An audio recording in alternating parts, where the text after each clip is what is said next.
We're joined now by Republican Florida Congressman Byron Donalds, who's also on the short list for Trump's VP pick. Congressman, we thank you so much for joining us tonight. What issues do you think will be most important for voters to hear from Trump during tonight's debate? Securing our border, making sure that we get these conflicts ended around the globe, reestablishing our dominance and our leadership around the globe, and then, of course, our economy, getting inflation under control in a meaningful and serious way. Those are the core issues that are affecting Americans. That is what they are thinking about. That's going to be the focus of Donald Trump tonight. The Biden campaign is out with a new ad featuring video from January 6th with law enforcement condemning the riot and former President Trump's involvement. How would you recommend the former president answer questions about the insurrection tonight? Well, look, January 6th was a very tough day for our country, but Joe Biden has been a disaster for the 4 years since then. Prices, inflation, our immigration process has been a complete disaster. We have young girls in our country who have been raped. They have been murdered by illegal aliens in our street. So Joe Biden can talk about January 6th all he wants, but he has been a disaster for the American people since that day. We must have a change in leadership in the White House, and that man is Donald Trump. A new 538 poll found that almost exactly the same share of likely voters were considering voting for Biden as Trump, about 44% for each. But 18.5% said that they were considering independent candidate Robert F. Kennedy Jr., who failed to qualify for tonight's debate. What tone does Trump need to strike in order to get those jump ball voters on board? Well, it's not about the tone he needs to strike. If you've watched Donald Trump on the campaign trail the last 2 years, he has been very focused on what is ailing the American people and talking about the solutions that are going to fix the issues that Joe Biden has created with their terrible policy in this administration. I think the other thing tonight is you're going to see a stark contrast with what is important to both men. You've already said it. Donald Trump is focused on the American people going forward.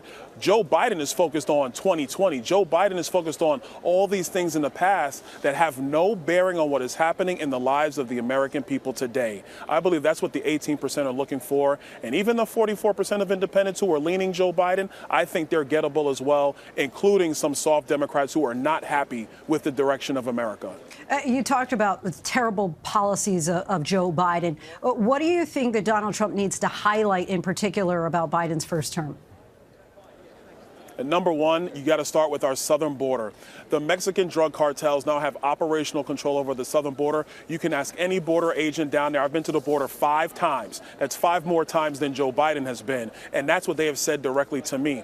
Number 2, fentanyl trafficking is up massively in our country. The number 1 killer in the United States, men ages 18 to 44, is fentanyl overdose. That is a disaster. That's a catastrophe, all created by Joe Biden. His American Rescue Plan, which injected billions and trillions of dollars into our economy that didn't need it, that created a labor shortage, which created an inflation. Joe Biden doesn't want to talk about that.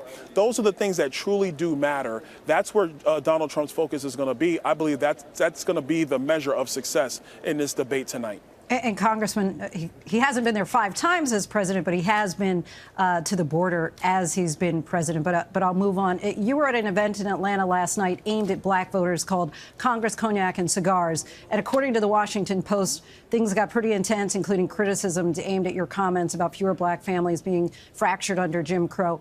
What's your goal in trying to suggest that there were positives during Jim Crow? And what's the relevance, really, at this point between Jim Crow and Donald Trump? Well, look, I'm glad that you asked this. This is important. When we were talking about in Philadelphia, and actually again last night in Atlanta, is talking about that even through the persecution of the Jim Crow era.